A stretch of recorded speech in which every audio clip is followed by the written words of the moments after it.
Israel's deep state is undermining our war effort and placing obstacles before us on the path to victory. There, I said it. I'll have details coming up on In Focus.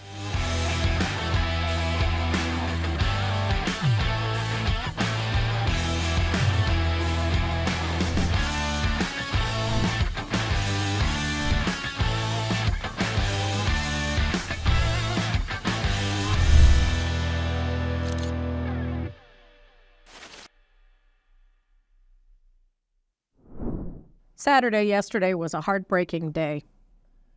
We were fretting all day long, me and my husband, about how hot it was. Not for us. We kept thinking about the soldiers in Gaza and what they must be suffering in their armed personnel carriers, in their full combat gear, when it's like, so hot, in their tanks.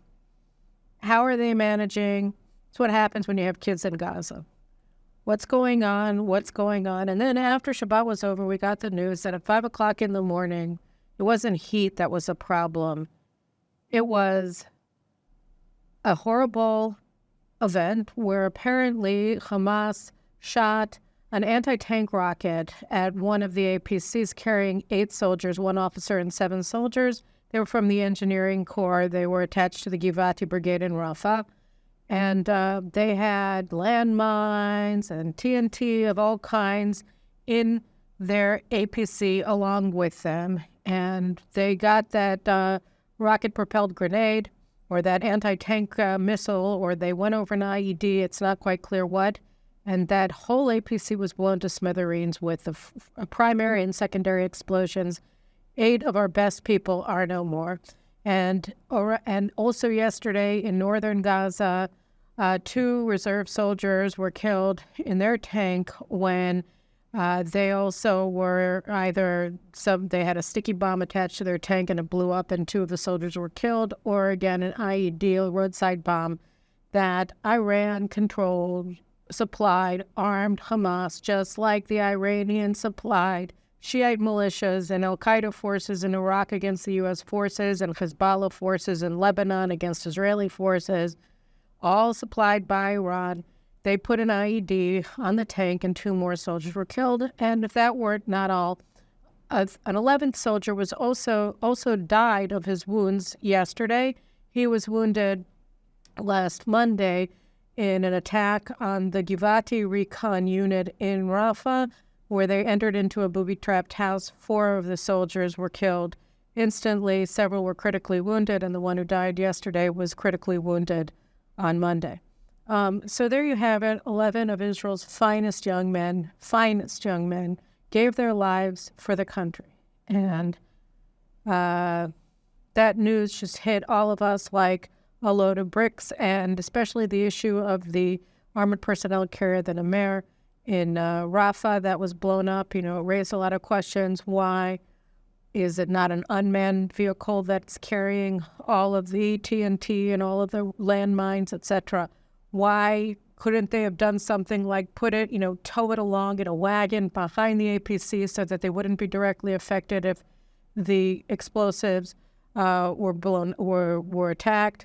All kinds of different questions started rising. And the main question is, who is running this show? What are they doing? Why are soldiers sitting ducks? When I was in Iraq with U.S. forces from the 3rd Infantry Division in the invasion of Iraq in April 2003, every time that the battalion I was attached to stopped, they became sitting ducks.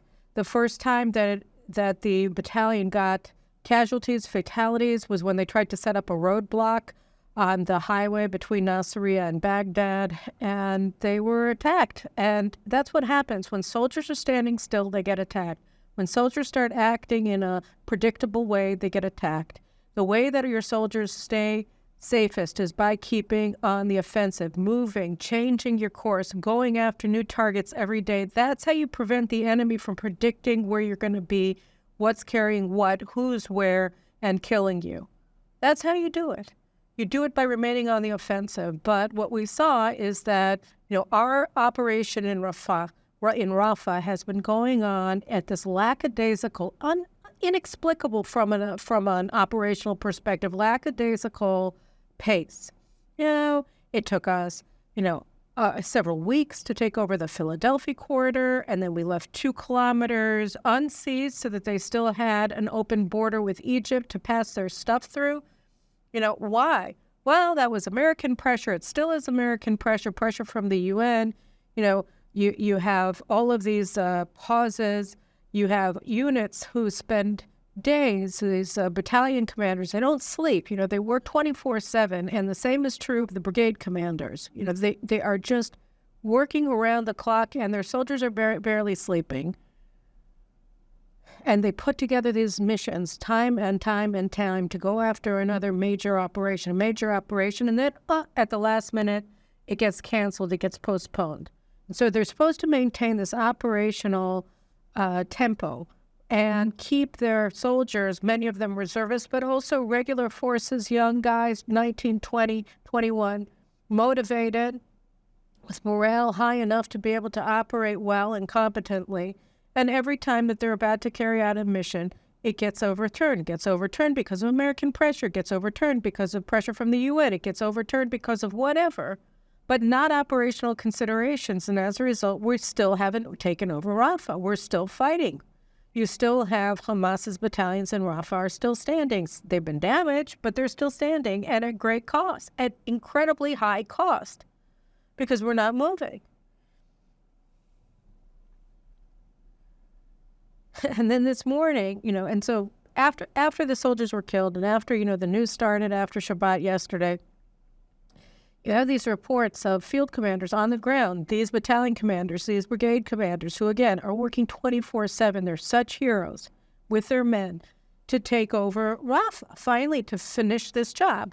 And they're saying, this whole talk about progress being made in Rafah, it's not true. It's baloney. We're not being allowed. And either pull us out or let us fight to victory. This can't go on. We can't be half in, half out. We can't be half in battle, half not in battle. You're endangering our forces. We demand one way or another. And so rather than responding to these plaintive calls from the soldiers and officers on the ground doing the actual fighting, what do we get instead?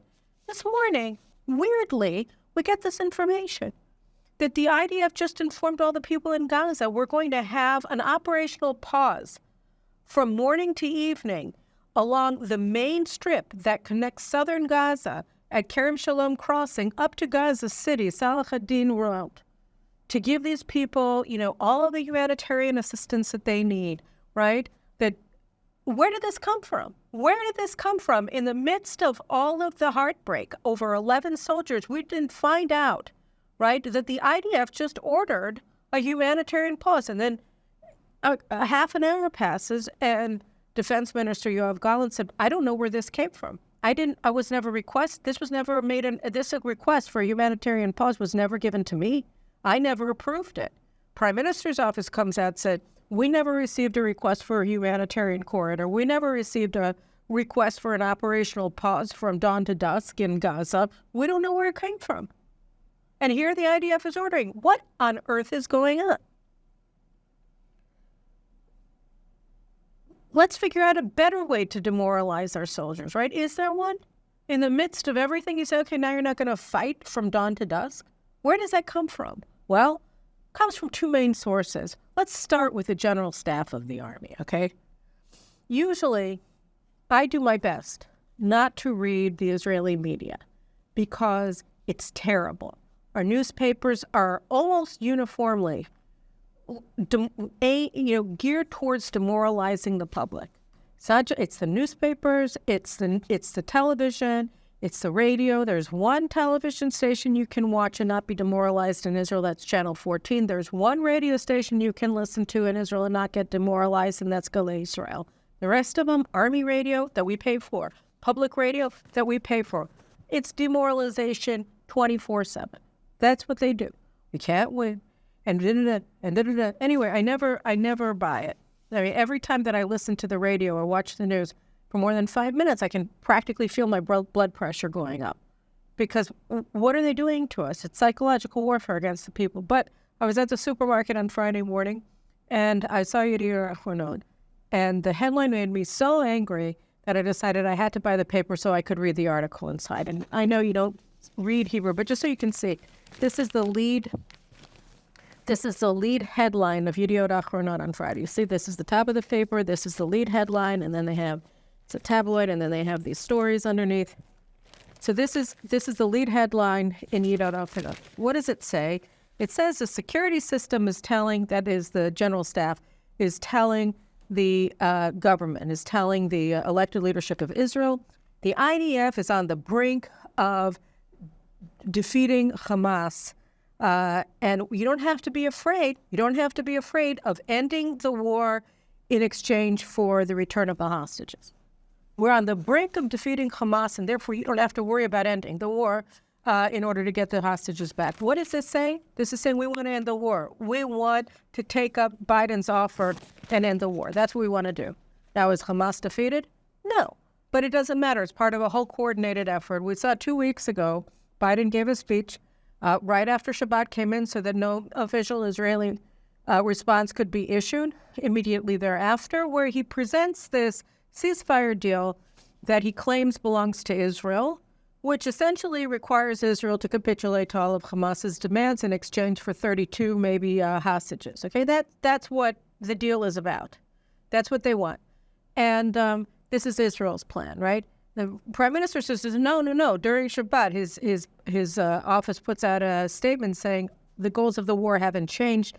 Defeating Hamas as a political and military entity, getting all of the hostages back, and preventing Gaza from ever manifesting a threat to Israel in the future. And what the deal that Biden presented did none of those things. It got some of the hostages back, left the bulk of them in Gaza. It left Hamas in power in Gaza. And it ensured that Gaza was going to pose a threat to Israel perpetually. So it did none of those things, right? But then you saw a week later, a week and a day later, after the day after the hostage release last Saturday, Benny Gantz, who is clearly coordinated with Biden, because the last thing that Biden said in that speech was he called for the Israeli people to stand up to the government and demand that it agree to his offer of capitulation in exchange for, a few dozen hostages, or two and a half dozen hostages, 31 hostages, 32 hostages, 33 hostages out of 120. Okay, so a quarter of the hostages come home in exchange for total Israeli capitulation to Hamas, right? And so he called on the Israeli people to let their voices be heard, that they want peace now, he said. And he said, you can do it because you've already won. And then, 8-9 days later, Benny Gantz was supposed to have left the government last Saturday night, but he waited 24 hours because he was too embarrassed to quit the government after the rescue mission of the hostages in Nuseirat in central Gaza. So he gets up on Sunday night, he announces he's leaving the government. And it felt like a stone. It's, everybody was like, why? You say that you care about the fate of the nation, so why are you abandoning the soldiers in the battlefield? Why are you leaving in the middle of the war? Why, if it's so important, for you to be there with your hand on the tiller, why are you calling for new elections? Why do you want to overthrow the government of Israel that you were just sitting in? It doesn't make any sense. If Israel comes first, then why are you putting it last? Why are you putting Hamas first?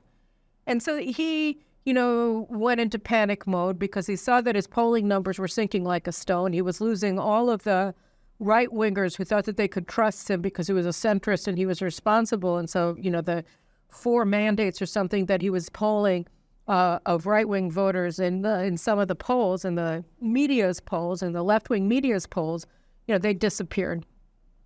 She were like, okay, no, he's totally irresponsible. And he realized that he was going to become a second-rate, go back to being just, a second-rate left-wing party filled with retired generals, and then nobody was going to vote for him because there was no reason to. He had no reason. He was presenting the public with no reason to support him, given what he said. So he gave interviews to every single station in Israel, including Channel 14, where he's trying to explain why he did it. And the most amazing thing about all of the interviews that he gave to 4 different stations on the same night is that he never gave a good reason for leaving. He hates Netanyahu. Netanyahu's bad. We knew new elections. But he said something extraordinary. He said, we have done so well, just like Biden. He said, we have done so well in this war that we really basically on the brink of winning, and we can now leave. We can walk away. We can suspend all military operations, pull out of Gaza, etc. And then we can go back and reinstate the war in a year or two. This is like pure fantasy. But then this morning, because I didn't have enough, masochism by buying Yediot Achronot, I had to listen to RE radio for, 5 minutes before I couldn't stand it anymore. And in the space of those 5 minutes, like 6:30 in the morning, who do I hear? I hear one retired major general after another saying the same thing. We've won. We can't win a real victory. This whole idea of absolute victory that Prime Minister Netanyahu, for instance, is saying that we have to fight towards. That's just a nothing term. But if we, turn in, if we just, give up, right, and make a normalization deal with Saudi Arabia, we get to keep our friendship with the Biden administration, and everything's going to be great. And then we'll be part of this big international coalition to fight Iran, just like Benny Gantz said, just like Biden is promising. So what do we need victory for? We can let Hamas stay in power. And general after general after general saying this on the news. We can't win. We can't win in Lebanon. We can't win in Gaza. We should just make peace with the Saudis and make a Palestinian state. And it's true, Hamas will be there, but they're not going to be the only ones in charge. You're also going to have the moderate terrorists from the Palestinian Authority. It's all great. General after general after general after general. They're all saying this, right? And so, that's what Herzl Levy said. So then inside of the article, and the writer, Ron Ben Ishai, who's like a long-time military affairs commentator, slash mouthpiece for the IDF General Staff. So he was in Gaza last week with Herzl Levy when he was doing his victory lap, talking to all of the commanders of the successful, heroic, extraordinary raid in Nusrat that brought 4 hostages home, right? And so he's in the meantime, he's talking to Ron Ben Ishai, and his close associates are also talking to Ron Ben Ishai. And he says this, he said, yeah, of course I take responsibility for my role in what happened that, caused October 7th. But, from my perspective, I can't resign my commission in the IDF, even though I'm a total failure until we've won the war. I'm not going to hand over leadership of the IDF to anybody else until I've completed the war in the north and with Hezbollah and in the south. This is all coordinated. This is Gantz. This is Gantz. This is Biden. This is the general staff. It's all the protean chorus of all of the retired generals. They're all singing from the same the same sheet of music, saying, the same hymnals, saying the same thing. Let's capitulate. Let's get a couple of the hostages home, right? Let's let Hamas remain in charge in Gaza.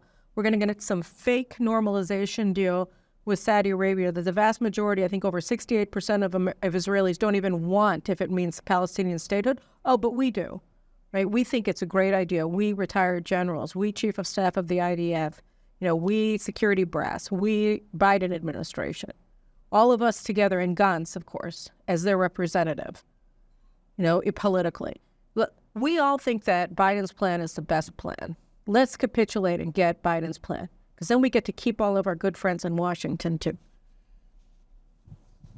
And so they're telling us these lies. And the question is, first of all, let's just ask, who is Herzl Levy? Who is Lieutenant General Herzl Levy, the Chief of Staff of the IDF? Let's remember, first of all, he was one of the main authors of the crazy, insane, psychotic notion that Hamas, a jihadist terror organization that is run by Iran and Qatar, right, that it had changed its ways. It had moderated. It could be trusted. All it wanted, Herzl Levy, when he was the commander of Southern Command, said, was money and, a good life for the Gazans. That's all, because otherwise he was going to be, he was going to be overtaken by the Islamic Jihad or whatever, which is even worse than Hamas. And we're going to believe him, and we're going to let the Gazans work in Israel, because that's just the greatest idea ever. We're going to give them lots of money, because the minute that they have money and they have jobs in Israel, they're like, that's all they care about. All they care about is money. This whole ideology thing, this whole jihad thing. Well, since we don't take it seriously, it's obvious that Hamas doesn't take it seriously. And no, we're not projecting our Western ignorance onto our enemies or anything like that. We trust ourselves. We know we're professionals. So he was the one who came up with this harebrained concept that totally ignored everything that Hamas has always done and always stood for, and applied to them the reasoning that obtains to leftist, atheist circles in Israel and in America and in Europe that the general staff all want to be members of. That's what they did. It was pure projection of themselves onto Hamas, and one of the main authors of this idiocy, this insanity, was Herzl Halevi. Herzl Halevi was deputy chief of staff. Nobody thought that he was going to be chief of staff, but then 6 months before the standing chief of staff, Aviv Kochavi, was about to finish the job, we were having elections. So what happens? Then Defense Minister Benny Gantz says, well, I have to appoint the new chief of staff before the elections. I have to do it right now. It's absolutely urgent. Why is it urgent? Well, because Netanyahu might get elected, and if he gets elected, he gets to appoint the next chief of staff of the army, and I don't want, God forbid, he should have the opportunity to bring in a general who's not in my clique, right? So this is totally illegal. It's an interim government. It's like a few weeks before the election. You can't appoint a new chief of staff of the army that's you're not necessarily going to be in charge of in just a couple of weeks. You can't do that.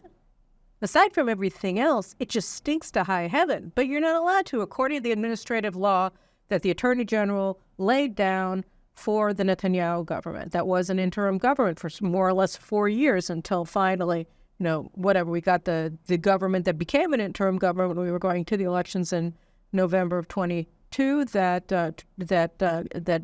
Gantz was the defense minister.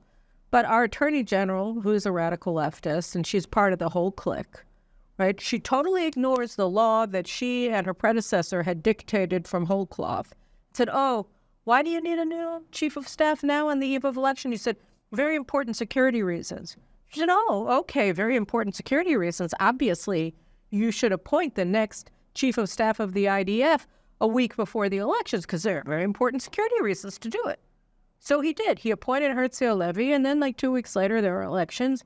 Gantz and the rest of these people are ousted from power, and Netanyahu and his coalition come in, and they form a coalition in December of 2022. Okay, so that's what happened. But we're stuck with Herzl Halevi, the author of the idea that Hamas is deterred. That's who he is. That's where he comes from. He's a member of this clique, and he was there to maintain its grip on total power over Israel's strategic arms and the IDF. Same thing with Ronen Bar, the head of the Shabak, who was appointed by Naftali Bennett, and the Mossad, etc. So they all have to be part of the clique, right? So that's one thing. But aside from that, Netanyahu comes into power in December. Yariv Levin, the justice minister, announced very, very minor checks and balances on the power of the Supreme Court, which right now, as I'm going to talk to in a second, has no limits on its power. It has total control over all aspects of public life in Israel because it says it does, and nobody will stand up to him. So Yariv Levin, the justice minister, announces in January that we're going to put some very tiny limits on the Supreme Court's power, and the left erupts and sets the country on fire for, 10 months until October 2023, when we're invaded by Hamas. And among other things, the chief feature, in fact, of all of the riots and of all the boycotts and of all the shutdowns and of all the strikes was what happened with the IDF. The IDF, you had this organization of radical leftists called Brothers in Arms that was calling for essentially the dismantlement of the IDF. They were calling on soldiers to stop serving in the reserves, and that includes the Air Force. That includes all of the major commando units in the IDF and the signals intelligence units in the IDF, and they were openly inciting officers and soldiers not to show up for reserve duty, and even to defy their commanders and not work as regular soldiers in the conscripted force. Okay, they claimed that they had 10,000 soldiers and officers who had joined them in refusing to serve under the Netanyahu government, right? And Netanyahu gave a direct order repeatedly to Halevi to punish the officers that were fomenting this mutiny. And he refused. He said almost nothing. And so what happened? In March of 2023, he, through Defense Minister Yoav Gallant, gave an ultimatum to Netanyahu. Said the army was going to fall apart, if he didn't end the reform. And Netanyahu, realizing that he was about to lose the IDF, he stood down. That was an effective military coup, and Herzi Halevi was the chief of staff of the army when it happened. Refused to take any action against these pilots, these fighter pilots who are tearing apart their own reserve squadrons, their own squadrons. They're not coming for their weekly training sessions, which means that they're no longer allowed to fly. You have to go in every week, otherwise you lose your permission, whatever it's called, to fly, and you're considered unfit. So he did nothing. Tomer Bar, the head of the Air Force, did nothing, and instead they put a gun to the head of the government and said, if you don't get rid of this reform, the army is going to fall apart. Well, small wonder that Hamas figured it was okay to invade, right? So that's what Herzi Halevi did in the lead up to the invasion. But that, of course, isn't all that he did. We found out after October 7th that officers, intelligence officers, and NCOs in the year and then the months preceding October 7th, 2023, had intercepted Hamas's invasion plans of Israel, and it had everything in there. Everything in there. It was called something like the Walls of Jericho or something like that, and it was ignored. And the information about this Hamas plan was never relayed to the government, not to the defense minister, not to the prime minister. They were never told that the IDF had this information about Hamas's intention, its plan, its training operations towards carrying out the Walls of Jericho operation, what we dubbed the Walls of Jericho operation, and invading Israel. And that's not all. That's not all. On October 6th, as we know, beginning at midnight, there were 2 conference calls that Herzi Halevi participated in that were giving updates, making very clear that Hamas was planning an invasion. And who didn't he inform? That's right. He didn't inform the government. He didn't inform Netanyahu. He didn't inform Gallant. They were not told at midnight. They were not told at 4 o'clock in the morning that the army and the Shabak were picking up very clear signs of an impending invasion of southern Israel from Gaza along multiple points. The first that they heard of it was at 6:29 when the border was breached. And they're not the only people that he didn't tell. He didn't tell the Gaza division. He didn't tell Golani division, who soldiers were there asleep. And they weren't told even to wake up for dawn guard. Okay, they were killed, they were decapitated in their beds. The same thing with the female soldiers who were manning the computer screens that had all of the photographs of the border. They weren't protected because Herzi Halevi decided not to tell the Gaza division commander what was afoot. Why? Apparently because the Shabak was afraid of exposing its sources. This is all his fault. This is all his fault. And now he's telling us that he's not going to quit. He hasn't won the war in Gaza. He wants us to declare victory. And he doesn't want to leave until we've all agreed that he won. And then he's going to get to go home, and he's going to bring back the citizens of the north to their homes without actually pushing Hezbollah away from the border.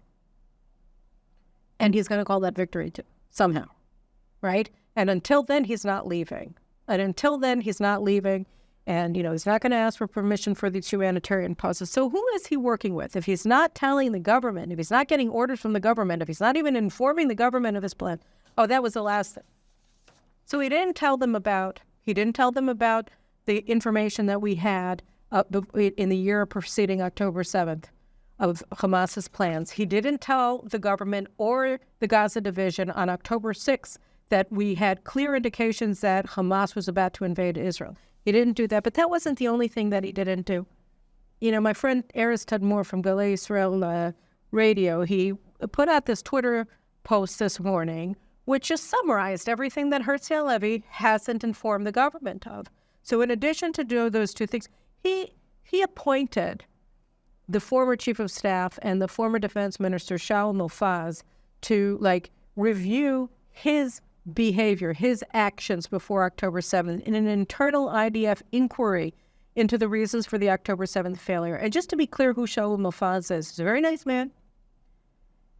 He was the architect of the insane withdrawal from Gaza that enabled Hamas to become the monster that it has become. The monster that greeted our citizens on October 7th. He was the architect of that harebrained idea that you can just walk away from Gaza and everything would be fine. Close the door. Nothing on the other side should danger us. We don't have to worry about anything. That was Shaul Mofaz. Okay, that's Shaul Mofaz, who in the year leading up to the October 7th invasion called for soldiers and officers not to serve in the army under this government. Okay, that's who he is. And he's supposed to check Herzi Halevi's work. Why? Because it's a cover-up.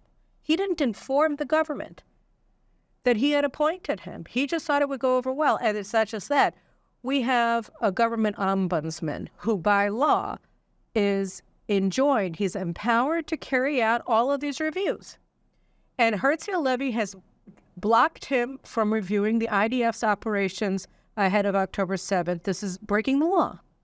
And so we had a situation, it's unheard of, that the ombudsman actually petitioned the Supreme Court to try to force the IDF to let him do his constitutionally appointed duty of reviewing its operations ahead of October 7th. And the on-duty justice who saw the petition, she accepted it and she said, yes, Army, you have to do this. The IDF appealed. And so they suddenly put out a full-paneled ruling of Supreme Court justices that says, oh, no, ombudsman, true, the law says you have to review all of the IDF's operations, but we're going to put a holding order on your right to actually carry out your legal duties until we can have a full hearing on the issue in a month, okay? So they have another month to hide all of the evidence. Why? Because. Not because. It's not just because. The same Gali Barav Miara that allowed Herzi Halevi to be chief of staff of the army, appointed by Gantz, who was another architect of the whole idiotic concept that Hamas had been deterred as defense minister and also during his time as chief of staff in the army. So he appointed his protege, Herzi Halevi, to be chief of staff of the army before the elections, and Gali Barav Miara, the attorney general, approved of this illegal appointment. Okay? So this morning, the government convened its weekly cabinet meeting, and they were supposed to extend the age of reservists from 40 to 41, okay, so that we could make sure that we have enough reserve forces in order to fight when we're looking forward to an even larger battle in Lebanon, and also, I think, extend the amount of time that they can be serving in a year or something like that. So she said, no, you're not allowed to vote on this government decision, I say, based on, whole cloth of my invented total control over everything that the government does. Why? Because you haven't yet legislated a law as dictated by the Supreme Court that it sets up the mechanism for the drafting of ultra-Orthodox yeshiva students into the army. So we've decided that we want to destabilize the coalition by forcing you to pass a law that's going to be against, the basic wishes of two coalition parties or three parties in the coalition. And if you don't do that, well, then your government's going to fall, right? That's what she just said together with the Supreme Court. And so if you don't pass a law, you're not allowed to extend the age of reserve duty. Why? What's the connection between the two? There is no connection between the two. But this is her way of blocking the government from governing. And who's going to tell her no? The Supreme Court?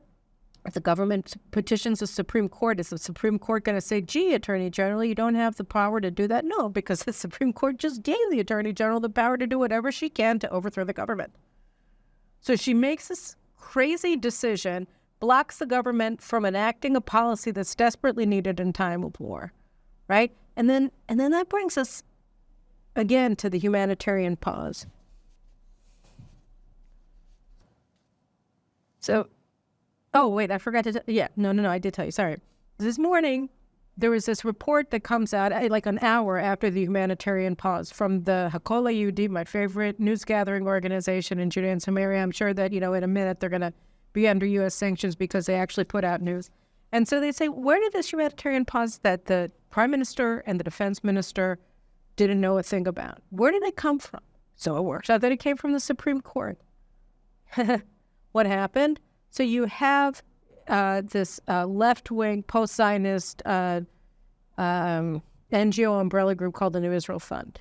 And they fund all of these post-Zionist or anti-Zionist organizations inside of Israel.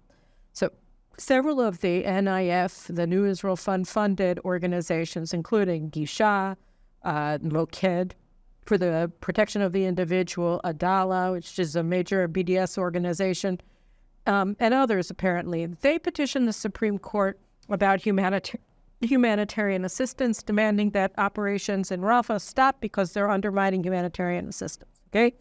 And so the court, they're not thinking about, gee, Israel has to take Rafah in order to win the war. They're thinking, oh, how can we show that we're preventing Israel from breaking international humanitarian law or some such nonsense? Or how are we helping the Gazans against the country, because they're the innocent civilians here, just like UNRWA says, which is, of course, Hamas's diplomatic arm, or just like the ICJ says, which is a kangaroo court, or just like the ICC says, the International Criminal Court says, which is basically a Nazi court, right? Well, they're all saying that, there's starvation in northern Gaza, and then based on UN falsities, lies, you have this, petition submitted to the High Court of Justice. And the army has to, how did he say it? It says, it was a week ago, they said that because of the operation in Rafah, the ability to enter trucks into Gaza to supply the people of Gaza had been diminished. Yeah, because Egypt stopped allowing trucks to go through the border with Egypt, but whatever. So they asked that the court, so the court asked the coordinator of government activities in the territories to explain what the IDF is doing to ensure that the poor Gazans are getting enough food. And so hence we get this humanitarian corridor, because it's all to try to prevent the High Court of Justice to order the IDF to cease its operations in Rafah. So you undermine the operations in Rafah in order to satisfy a court that's post-Zionist that couldn't care less if we win this war, right? And they're giving orders to the IDF. You have to do this, you have to do that, in the service of these foreign government and foreign, foundation-funded anti-Zionist and post-Zionist group of NGOs who petition the court in order to gum up the works in the IDF's operations in Rafah. So it's not just the general staff, it's not just the American government. It's the High Court of Justice, it's the Attorney General, who are all undermining our poor soldiers and officers who then are killed because they're sitting ducks because they're not moving forward in Gaza. All right? And I have to play you this clip. I put subtitles on it. This is Justice Amit. Yitzhak Amit is supposed to become the next Chief Justice of the Supreme Court, which is an all-powerful position in Israel for various reasons. How come he's supposed to get it? Did the government appoint him to that position? No, the government doesn't have a say. Why would he become the president of the Supreme Court? That's what we call not Chief Justice, but president. Why would he become the Chief Justice? This is a man who is a radical leftist, and nobody, literally not one person in the governing coalition, not the 64 members of Knesset and not the representatives of those 64 mandates in the Knesset and the government, nobody wants him to be president of the Supreme Court. So why is he supposed to? Because of seniority.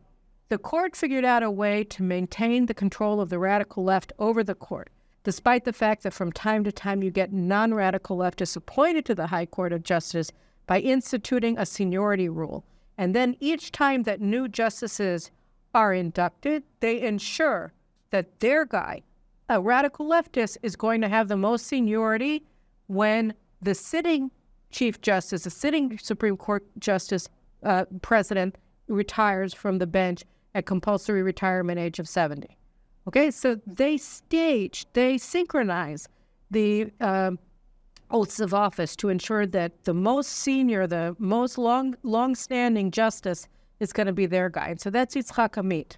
The government doesn't want him, so he hasn't been officially confirmed, but everybody knows it's going to be him. Now let's watch him talking to one of the radical leftist petitioners about how badly he wants to help them help the Gazans.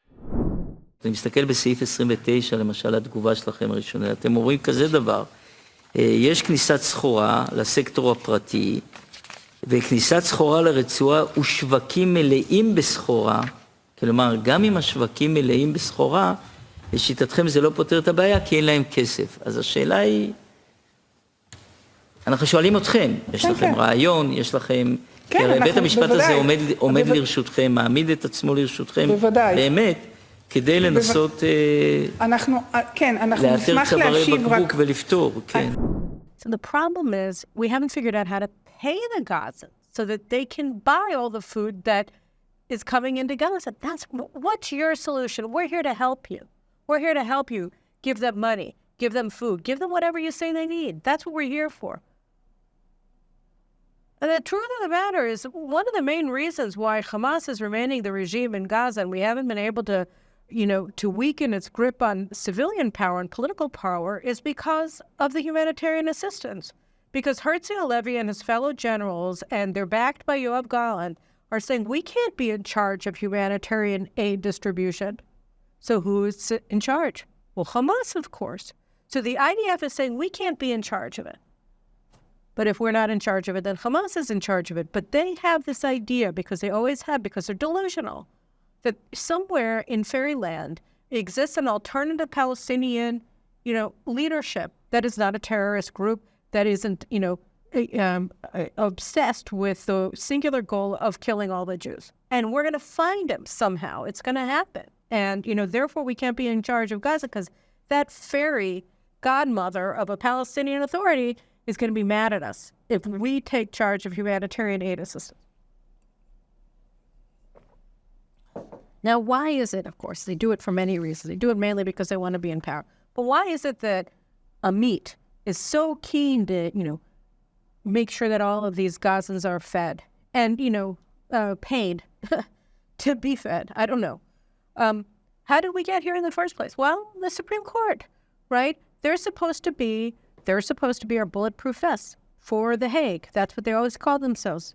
They always said, we are Israel's legal bulletproof vest. Because of us, the International Court of Justice at The Hague and the International Criminal Court at The Hague will never come against Israel because Israel has such a wonderful, enlightened Supreme Court that nobody is ever going to try to criminalize Israel. We protect Israel. Okay, well, in the event, no, that was total lie. That was a total lie. That's so not true, right? We haven't broken any laws of war. We're going above and beyond any law in terms of our protection of civilians in Gaza, even though they're intertwined with Hamas's terror regime, and they support it, and they are acting as Hamas's auxiliary forces. We're still protecting the civilians of Gaza more than any military has ever protected civilians in any urban warfare environment in history. Okay, we're being accused and charged with genocide. Netanyahu and Gallant are now, under threat of having international arrest warrants issued against them by Karim Khan, the chief prosecutor at the ICC, for deliberate starvation of Gazans, even though they're all fat and happy. They just don't have the cash, right? It's always going to be something. So how is that possible? We even sent our Ron Barak to the International Court of Justice to sit on the panel as the Israeli judge, the father of this whole legend, right? This whole fable that the Supreme Court is our bulletproof vest. It's not. It's our straitjacket. So he goes to the ICJ, and what does he think? That he's going to save the day? He didn't do anything, and so he quit. Right? He didn't say my entire worldview has just been torn asunder. No. He hadn't said anything. So now his, and his apostles, Amit and all of the others, are sitting in the court saying, oh, well, the obvious response to the ICJ and the ICC is to double and triple and quadruple down in constraining the IDF. The idea is that what we have to really do is figure out a way to order the IDF not to fight. And so we get these humanitarian corridors. And any other stupid petition they get, they're going to use. And the IDF won't check itself. At least, and they won't allow the ombudsman, the government controller, to check the IDF. And they're not going to allow the government to, continue the 76-year-old practice of agreeing not to agree on what to do with ultra-Orthodox yeshiva buchers in the middle of a war for Israel's survival. Why? Because they're supposed to be in charge, and if they're in charge, then everything's going to go away. And now they understand that the only way to stop the criminalization of Israel is for there to be no Israel. So we're in a war for a national survival, and here they are saying, well, you got to have a humanitarian corridor the day after 11 of your soldiers were killed because they're static, or they're not moving fast enough, or they're not on offense, and therefore they make really easy targets to kill. We just marked the day of Shavuot, and I have a neighbor who's, I won't say her name, although I'll ask her afterwards, and if she says I can, then I'll let you know next time. She's really, really smart, and she's Torah scholar. She's one of the top educators in Israel. And on Shavuot, you learn Torah all night long and stuff. And so she gave a lecture that I actually didn't go to, but I ran into her the next morning, and I asked her, I said, okay, I wasn't able to go to your class. What were you talking about? So she was talking about the question of whether the festival of Shavuot, which is a festival where we celebrate the God's giving us the Torah at Mount Sinai. She was asking a question of whether this is the 49 days where we await Shavuot from the time we left Egypt until the time that we get to Mount Sinai and get the Torah. Is it a time of expectation or is it a time of mourning? Because the 49 days of what's called the Omer also mark the period of mourning for the students of Rabbi Akiva, the great scholar of the time of the destruction of the Second Temple. And he had, I think, 25,000 students, and almost all of them died of plague. And so it's a question, what are we supposed to pay most attention to? And so she talked in her class about how the students of Rabbi Akiva, the explanation given for why they were all killed by plague, and these were, the top elite of Israel's Torah scholars of the time, why were almost all of them killed? And the answer, I think there were like 5 left who survived, or 4. And why were they all killed? They were killed because they were fighting amongst them, because they didn't respect one another. And that if we want to stop the mourning, we have to respect one another. And I said, sorry, that falls flat with me, because, the people on the right, the religious Israelis, the traditional Israelis, the nationalist Israelis, they never stop listening to the left. It's the left that never listens to us.